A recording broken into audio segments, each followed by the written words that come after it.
नमस्कार दोस्तों, आप सभी का वाणी इंग्लिश क्लासेस में एक बार फिर से स्वागत है। और दोस्तों, आज हम इंटेरोगेटिव सेंटेंस को इनडायरेक्ट में बदलना सीखेंगे। इनको बदलने के लिए हमें कुछ कॉमन रूल्स को फॉलो करना पड़ता है। तो आइए सबसे पहले पढ़ते हैं वो कॉमन रूल्स कौन से होते हैं।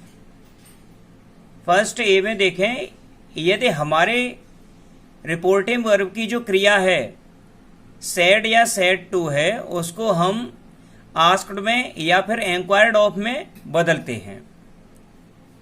नेक्स्ट बी पर देखें, यदि रिपोर्टेड स्पीच का आरंभ किसी सहायक क्रिया या किसी हेल्पिंग, ऐसे इंग्लिश में हेल्पिंग वर्ब बोलते हैं, जैसे is, am, are, was, were, do, does, did, अथवा किसी मॉडल वर्ब जैसे विल, शैल, कैन, मे से प्रारंभ हो, तो कंजक्शन इफ या वेदर का प्रयोग करते हैं। ध्यान रखते हैं कि हम इंटेरोगेटिव सेंटेंस में कभी भी कंजक्शन दैट का प्रयोग नहीं करते हैं। तो इसलिए यहां पर यदि हम दैट लगाते हैं तो ये गलत है। तो कंजक्शन क्या लगना चाहिए, या तो इफ लगाएं या फिर वेदर का प्रयोग होगा। लेकिन हर जगह हम वेदर भी नहीं लगा सकते, तो सामान्य रूप से यहां इफ का प्रयोग अच्छा है। वेदर के प्रयोग के बारे में हम आगे पढ़ेंगे। सी पर देखें, रिपोर्टेड स्पीच के सेंटेंस को हम पहले सिंपल सेंटेंस में बदलते हैं। सिंपल का मतलब है असर्टिव सेंटेंस में। असर्टिव सेंटेंस में बदलें, या तो उसका अफर्मेटिव बनाएं या फिर उसका निगेटिव बनाएं, तब इनडायरेक्ट बनाते हैं। तो प्रश्नवाचक वाक्य की कभी भी इनडायरेक्ट नहीं बनती है। इनडायरेक्ट जो बनती है वो असर्टिव सेंटेंस की ही बनती है। डी पर देखें, यदि रिपोर्टेड स्पीच आपकी किसी क्वेश्चन वर्ड यानी प्रश्नवाचक शब्द जैसे what, who, which, whom, when, where, how, why, whose आदि से प्रारंभ हो, तो उसी क्वेश्चन वर्ड को यानी उसी प्रश्नवाचक शब्द को हम अपना कंजक्शन बना लेते हैं। ऐसी कंडीशन में हम इफ या वेदर का प्रयोग फिर नहीं करेंगे, क्योंकि ये गलत है। किसी भी सेंटेंस में कंजक्शन सिर्फ एक ही शब्द होता है। तो क्वेश्चन वर्ड है, वही कंजक्शन हो गया, तो दूसरा कोई क्वेश्चन वर्ड वो कंजक्शन फिर नहीं लगेगा। ई पर देखें, यदि रिपोर्टेड स्पीच में कोई विकल्प दिया हो या कोई चॉइस दी हो, तो इफ के स्थान पर फिर हम वेदर का प्रयोग करते हैं। तो दोस्तों, ये हैं कुछ कॉमन रूल जिन्हें हमें याद करना है और इनडायरेक्ट बनाते समय हम सब इनका विशेष ध्यान रखें। आइए अब हम एग्जाम्पल के द्वारा इन सबको समझते हैं।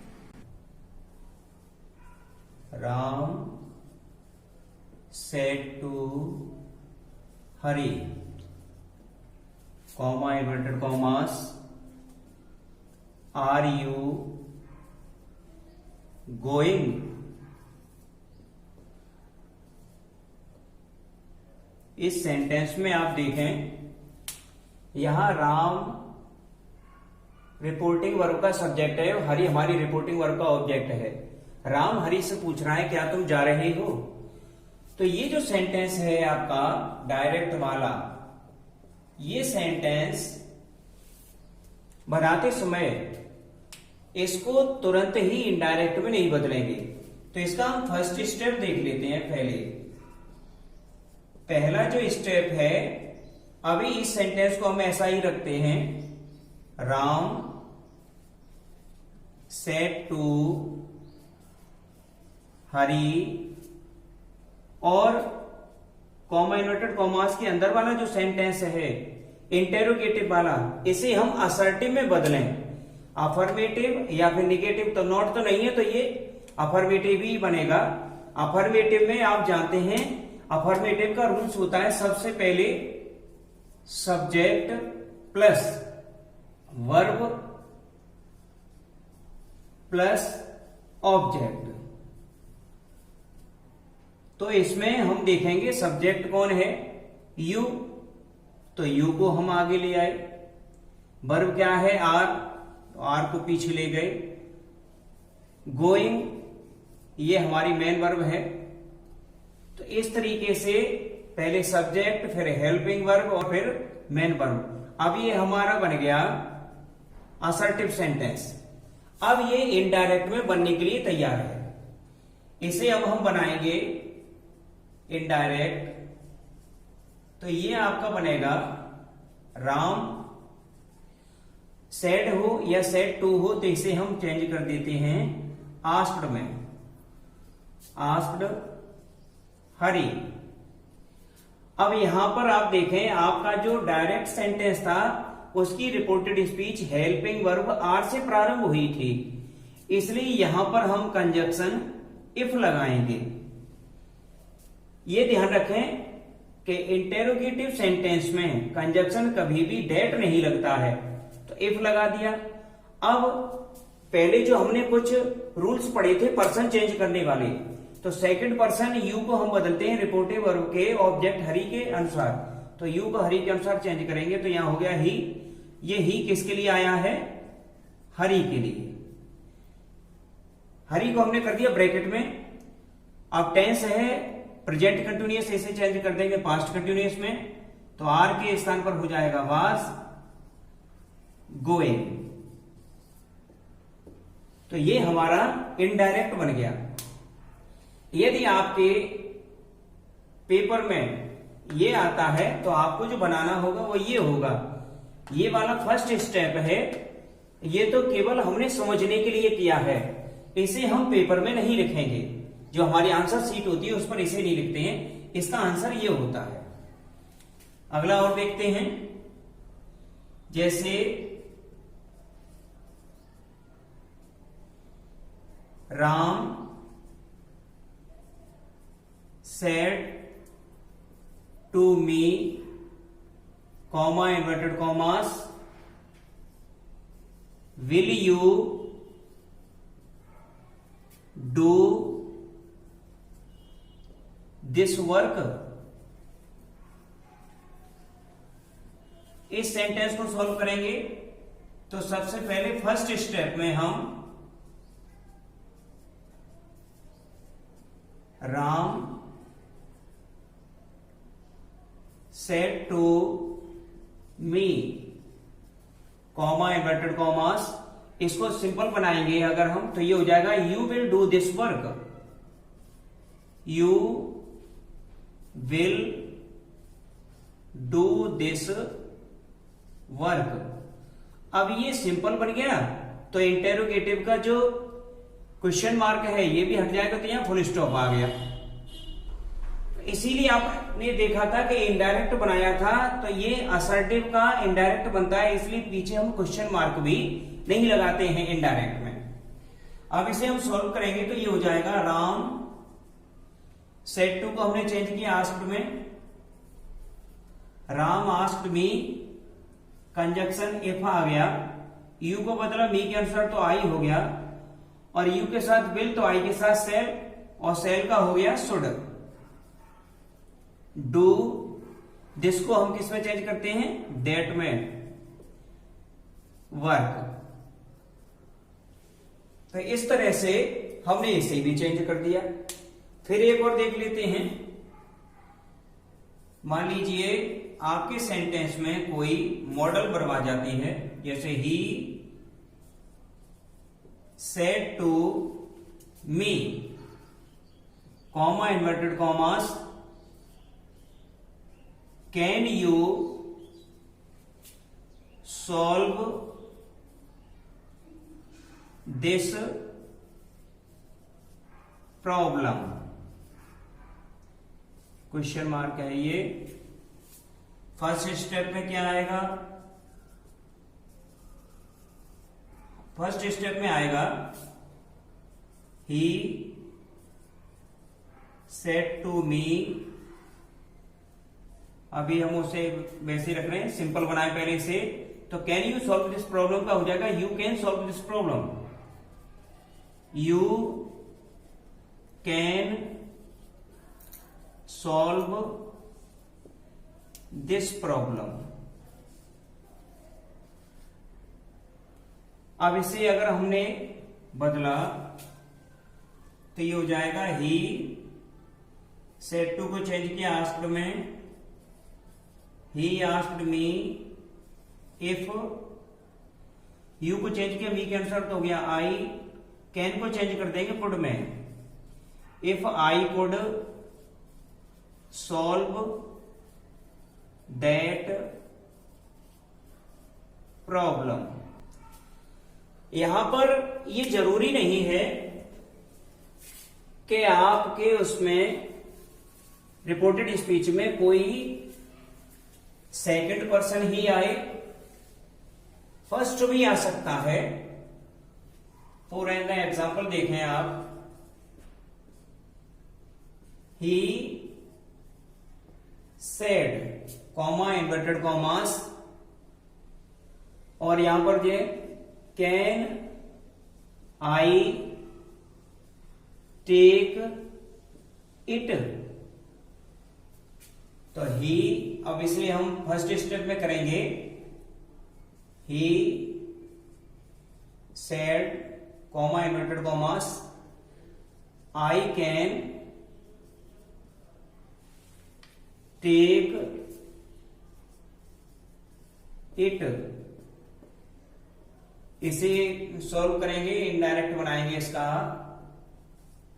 तो ये हो जाएगा ही आस्क्ड, कंजक्शन इफ हो गया, आई फर्स्ट पर्सन है बदलेगा रिपोर्टिंग वर्ब के सब्जेक्ट के अनुसार तो हो जाएगा ही, कैन का हो जाएगा could, he could take it. तो इस तरह से आपने देखा कि इनको बनाते समय हम फर्स्ट ऑफ ऑल सबसे पहले क्या करते हैं कि जो हेल्प रिपोर्टिंग वर्ब आती है उसे हम आस्क्ड में बदल देते हैं, कंजक्शन इफ लगाते हैं, और उसके बाद में हम जो रिपोर्टेड स्पीच का सेंटेंस होता है उसे असर्टिव में बदलकर ही उसको इनडायरेक्ट में चेंज करते हैं। अब मान लीजिए हमारी सेंटेंस में डू आ जाए या डज आ जाए या डिड आ जाए, जैसे he said to me comma inverted commas do you go to school. अब इस सेंटेंस में आप देखें तो सबसे पहले इस बात का विशेष ध्यान रखें कि यदि हमारी रिपोर्टेड स्पीच डू से प्रारंभ हो या डज से प्रारंभ हो तो इनडायरेक्ट में बदलते समय पहले तो उस डू या डज को हटा देते हैं। यदि उसमें नोट नहीं दिया है तो डू या डज को हटा देते हैं। तो पहले इसका फर्स्ट स्टेप करते हैं समझने के लिए। तो he said to me comma inverted commas. अब इसको सिंपल में बदलेंगे तो सिंपल में ये हो जाएगा यू, और डू को हम हटा देंगे तो हो गया यू गो टू स्कूल। ध्यान रखें ये तभी करेंगे जब इसमें नॉट नहीं होगा। यदि नॉट होगा तो डू सब्जेक्ट के बाद आ जाएगा। यहां पर नॉट नहीं है इसलिए हम इसको हटा देते हैं। और अगर हम कॉमन रूल्स में देखें तो प्रेजेंट इंडेफिनिट सेंटेंस के असर्टिव सेंटेंस होते हैं अफर्मेटिव, उनमें कभी भी सब्जेक्ट के बाद में हेल्पिंग वर्ब का प्रयोग नहीं करते हैं। अब इसे हम इनडायरेक्ट में चेंज करेंगे तो इनडायरेक्ट बनाते समय इसका बनेगा ही सेड टू को हमने बदल दिया आस्क्ड में, he asked me, conjunction if हो जाएगा क्योंकि हमारी रिपोर्टेड स्पीच डू से प्रारंभ थी, ये हेल्पिंग वर्ब है तो इफ लग गया। अब यू को बदलेंगे मी के अनुसार तो आई हो गया। ये प्रेजेंट इंडेफिनिट है और प्रेजेंट इंडेफिनिट का सेंटेंस जाता है पास्ट इंडेफिनिट में, तो गो की सेकंड फॉर्म हो जाएगी वेंट टू स्कूल। एक डज का सेंटेंस देख लेते हैं हम।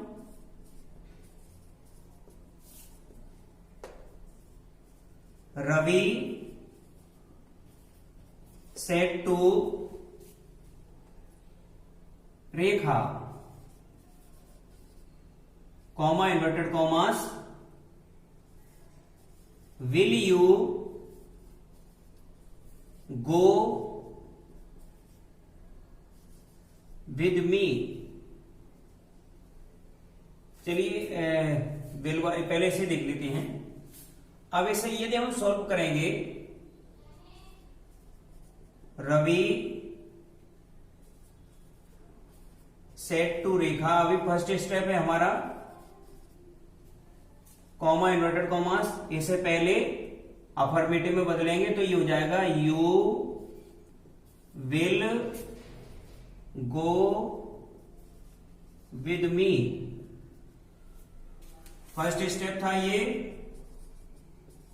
अब इसे हम चेंज करेंगे इनडायरेक्ट में। इनडायरेक्ट बदलते समय देखें इसे, रवि सेट टू को चेंज किया हमने आस्क्ड में, Ravi asked Rekha, conjunction if आ गया, यू सेकंड पर्सन है बदलेगा रिपोर्टिंग वर्ब के ऑब्जेक्ट रेखा है, रेखा लड़की है तो मानेंगे सी, ये सी आया है रेखा के लिए तो रेखा का नाम लिख देंगे यहां पर। यू के साथ विल आया, सी के साथ भी विल आता है तो विल को चेंज कर देंगे बोर्ड में, गो विद, और मी फर्स्ट पर्सन है बदलेगा रवि के अनुसार, तो रवि लड़का है उसे ही मानेंगे तो ही का ऑब्जेक्ट होता है हिम, और ये हिम आया है रवि के लिए तो यहां हम रवि लिख देंगे। एक डज वाला और देखते हैं।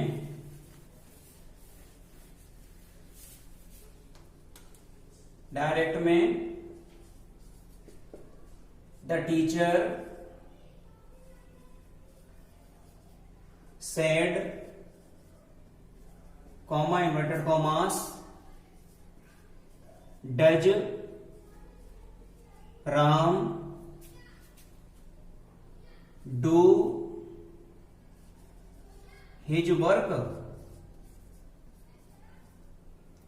इस सेंटेंस में फर्स्ट स्टेप आएगा जो आपका, वो पहले देखें। The teacher said, comma inverted commas. अब पहले इसे हम असर्टिव में चेंज कर लें तो ये हो जाएगा राम, और ध्यान रखें ये तो हेल्पिंग वर्ब तो खत्म हो जाएगी, तो प्रेजेंट इंडेफिनिट में आता है सब्जेक्ट प्लस मेन वर्ब। अब सब्जेक्ट हमारा सिंगुलर है तो ये जो डू है वो डज में चेंज हो जाएगा, Ram does his work. Rule ये होता है कि जब हम किसी सिंगुलर पर्सन को लेते हैं तो एक वचनकर्ता के साथ में आने वाली वर्ब में एस या ईएस लगा देते हैं, तो यहां भी यदि हम डू रखते हैं तो गलत हो जाएगा, तो डज करना होगा। अब इसको इनडायरेक्ट में चेंज कर दें, बदलते समय इसे देखें। द टीचर आस्क्ड, अब ये हेल्पिंग वर्ब थी इसलिए कंजक्शन इफ आ जाएगा। इफ राम प्रेजेंट इंडेफिनिट है तो पास्ट में, तो डू या डज को चेंज कर देते हैं डिड में। If Ram did his work. तो इस तरह से हम वाक्य बनाते हैं। अब आपने अभी जो सेंटेंस देखे हैं उस सब में हमने कंजक्शन इफ का प्रयोग किया है। अब जब कंजक्शन इफ का प्रयोग है, एक हम डिड का और देख लेते हैं।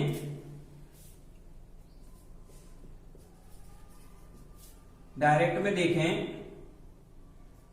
हरी said, comma inverted commas, did Mohan complete this, this करें नहीं तो यहां पर मान लीजिए मोहन के साथ में कोई हिज आ जाए, हिज वर्क, यही कर लेते हैं। तो इसे फर्स्ट स्टेप में यदि हम लाएंगे तो Hari said, comma inverted commas. Past indefinite sentence में भी यही नियम होता है कि उसके असर्टिव सेंटेंस में यदि वाक्य अफर्मेटिव में है तो अफर्मेटिव में पहले सब्जेक्ट आता है, फिर मेन वर्ब आती है, और वो मेन वर्ब आती है सेकंड फॉर्म में। ये सेकंड फॉर्म में आती है। तो इसे यदि हम चेंज करेंगे, असर्टिव में बदलेंगे, अफर्मेटिव हो जाएगा, तो ये हो जाएगा मोहन। हेल्पिंग वर्ब नहीं आती है कभी भी अफर्मेटिव में, इस बात का विशेष ध्यान रखें। मोहन, और जब डेट हट जाएगी तो सेकंड फॉर्म आएगी, तो कंप्लीट की सेकंड फॉर्म हो जाएगी कंप्लीटेड हिज वर्क। इस सेंटेंस को यदि हम सॉल्व करेंगे तो ये हो जाएगा हरी आस्क्ड इफ मोहन। अब पास्ट इंडेफिनिट का हो गया, तो इसे ही इनडायरेक्ट में बदलेंगे तो पास्ट इंडेफिनिट बदला जाता है पास्ट परफेक्ट में, तो यहां हो जाएगा हेड, और हेड के साथ आती है मेन वर्ब की थर्ड फॉर्म। तो if Mohan had completed his work.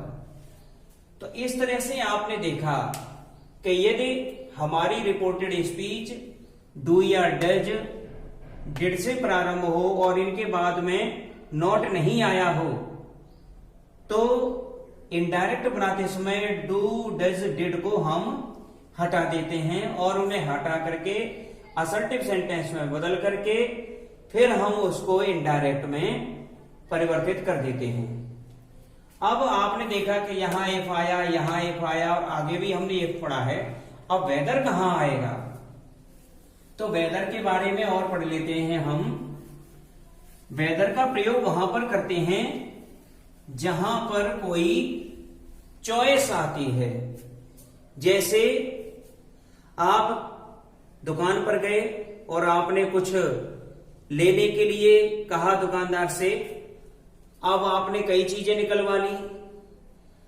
दुकानदार ने पूछा भी आपसे कि आप क्या लेना चाहती हैं। मान लीजिए आपने पेन निकलवाए, तो अब दुकानदार पूछेगा आपको कौन सा पेन चाहिए, आप ये लेना चाहते हैं या ये लेना चाहते हैं, या वो पूछेगा आप पेन लेना चाहते हैं या पेंसिल लेना चाहते हैं। तो इस बात का विशेष ध्यान रखें कि यदि चॉइस आती है तो हमेशा हम वेदर का प्रयोग करते हैं, फिर हम इफ का प्रयोग नहीं करते हैं। फॉर एन एग्जाम्पल देखें, जैसे डायरेक्ट में he said, comma inverted commas, यहां पर पूरा कर देते हैं। चल, he said to me, comma inverted commas, do you want to buy pen और पेंसिल।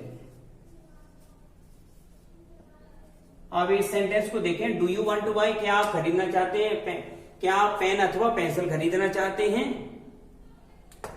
अब इसमें चॉइस है, तो फर्स्ट स्टेप इसका आएगा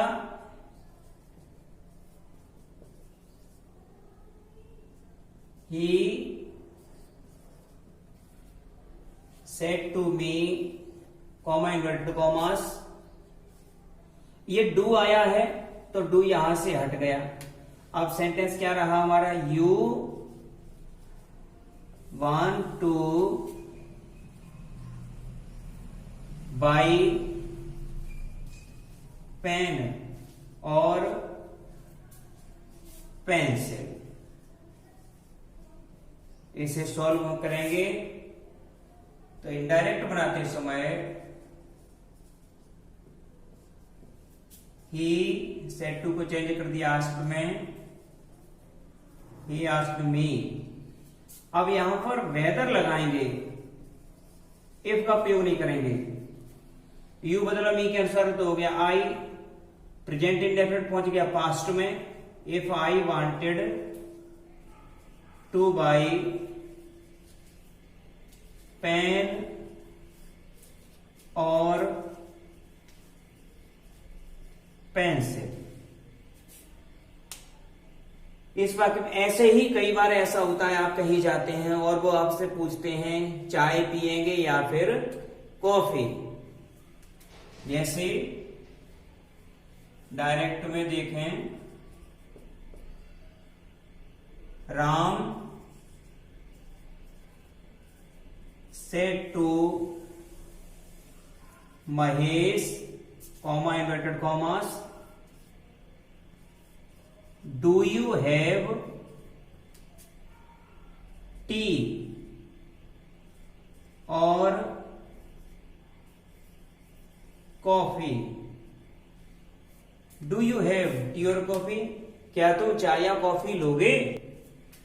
अब विकल्प है या तो चाय पियो या फिर कॉफी पियो, तो चॉइस है। फर्स्ट स्टेप में देखेंगे इसे हम, तो Ram said to Mahesh, comma inverted commas, you have tea और कॉफी। ये बन गया हमारा असर्टिव। ध्यान रखें, फर्स्ट स्टेप जो हम लोग यहां पर कर रहे हैं, ये फर्स्ट स्टेप सिर्फ समझने के लिए हैं। ऐसा नहीं है कि इसे आंसर शीट पे भी करना है। अब इसको इनडायरेक्ट में बदलेंगे, तो इनडायरेक्ट में बदलते समय राम सेड टू को हमने आस्क्ड कर दिया, राम आस्क्ड मोहन। अब चूंकि यहां पर चॉइस है इसलिए कंजक्शन वेदर आ जाएगा। यू को महेश के अनुसार चेंज कर देंगे तो हो जाएगा ही। ही किसके लिए आया है? महेश के लिए। हैव का हो जाएगा हैड। टी और कॉफी। तो इस तरह से हमने देखा कि यदि हमारी रिपोर्टेड स्पीच किसी हेल्पिंग वर्ब या किसी मॉडल वर्ब से प्रारंभ होती है तो हम कंजक्शन इफ लगाते हैं। यदि हमारी रिपोर्टेड स्पीच में कोई चॉइस आती है तो फिर हम अपनी रिपोर्टिंग वर्ब को आस्क्ड में बदलते हैं और कंजक्शन जो होता है वो वेदर लगाते हैं, इफ का प्रयोग नहीं करते हैं। तो दोस्तों, हमारा वीडियो आपको कैसा लगा अपने कमेंट्स हमें जरूर भेजें और अपने मित्रों से भी कहें हमारे चैनल को सब्सक्राइब करने के लिए और उसे शेयर करने के लिए। Thank you.